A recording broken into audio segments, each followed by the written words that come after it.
ابھی بچہ جو ہے نا، وہ کسی کا بھی بچہ ہو، اس کے ہاتھ میں یہ موبائل فون آ گیا ہے اور چیٹ جی پی ٹی آ گیا ہے. چیٹ جی پی ٹی اسی طرح سے بات کرتا ہے جیسے آپ اس سے ایسی مکالمہ کر رہے ہیں جیسے دوسری طرف کوئی انسان ہو. تو میرا بیٹا بھی اس کے 12 سال کا ہے. اس نے او لیولس کا ایگزام دیا عربک کا، جس میں شفوی ایگزام بھی ہوتا ہے، جس میں اورل ایگزام بھی ہوتا ہے، حوار کا. تو اس کی پریکٹس، اس کی سب سے اچھی پریکٹس ہوتی تھی جو چیٹ جی پی ٹی سے عربی میں لگا ہوتا تھا. تو اس کو اس طرح سے روکنا، کیونکہ چیٹ جی پی ٹی میں عربی بول رہا ہے، وہ اس کی اتھینٹسٹی ہے، عربی صحیح بول رہا ہے. لیکن یہ جو نئی نسل ہے، یہ تو اس کے زمانے میں ایسا تو نہیں کہ کوئی فتنے کے طور پہ، فساد کے طور پہ چیٹ جی پی ٹی وجود میں آئی. وہ تو جب پیدا ہوا اس نے فون ہاتھ میں لیا تو چیٹ جی پی ٹی تھا. اس نے کہا زندگی ایسی ہوتی ہے. ہمارے لیے تو ایک انقلاب تھا، اس کے لیے تو ڈیفالٹ تھا. جب ڈیفالٹ وہ تھا تو وہ اس پہ جائے گا، اس سے رہنمائی لے گا. اب ایک ہماری کانفرنس ہوئی، کچھ علماء اس میں تھے، کچھ اے آئی والے لوگ تھے، کچھ اور ٹیکنالوجی والے لوگ تھے. تو ایک چیز جو سامنے آئی وہ یہ آئی کہ جتنے billions and billions of dollars جتنے جیمنائی نے لگائے ہیں، یا میٹا نے لگائے ہیں، یا چیٹ جی پی ٹی نے، سیم آلٹمین نے لگائے، اتنا تو کوئی مسلمان کنٹریز شاید مل کے شاید افورڈ کر سکیں، اکیلے نہیں کر سکتے. لیکن ایک چیز ہوتی ہے ریٹریول آگمنٹڈ جنریشن، RAG. یہ ریگ جو ہوتا ہے یہ پالیسی ڈیفائن کرتا ہے کہ تم نے آنسرس کیسے دینے ہیں، یعنی اس کی لمٹ سیٹ کرتا ہے، اس کی پالیسی سیٹ کرتا ہے.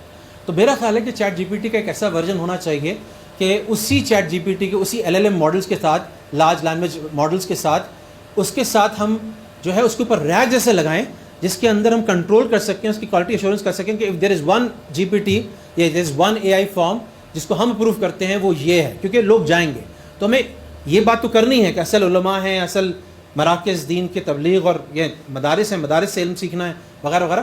لیکن ساتھ ساتھ شاید ہمیں اگر اس کو چھوڑ دیں گے تو بہت بڑا ایک طبقہ ہمارے ہاتھ سے نکل جائے. تو وہاں پر بھی میں یہ کہوں گا کہ علماء کو ساتھ بیٹھنے کی ضرورت ہے. ایک دفعہ بلکہ زبیر بھائی بھی اس مجلس میں تھے، شادی کے اندر شیخ الاسلام صاحب بالکل سامنے آ کے بیٹھے، ایک طرف زبیر بھائی تھے، ایک طرف عمران بھائی تھے. اور حضرت کبھی کبھی وہ کیونکہ شاگردی کا تعلق بھی ہے، بتکلف بھی ہے، تو انہوں نے مجھے کہا کہ دیکھو میاں، جہاں تک ہم لوگ علماء کا تعلق ہے نا، ہم لوگوں نے تمہارے لیے جہاں جہاں گنجائش ہو سکتی تھی، جہاں جہاں آسانی ہو سکتی تھی، وہ پیدا کی. لیکن تم لوگوں نے، اچھا مجھے اس سے پوائنٹ آؤٹ کر کے کہہ رہے تھے، لیکن میں سمجھ رہا تھا کہ پوری ہمارے پروفیشنس کو کہہ رہے ہیں سارے. انہوں نے کہا نہ تم نے اپنا فیس بک بنایا، نہ تم نے اپنا یوٹیوب بنایا، نہ تم نے اپنا سوشل میڈیا بنایا. اور بچہ جائے کہاں، مسلمان بچہ.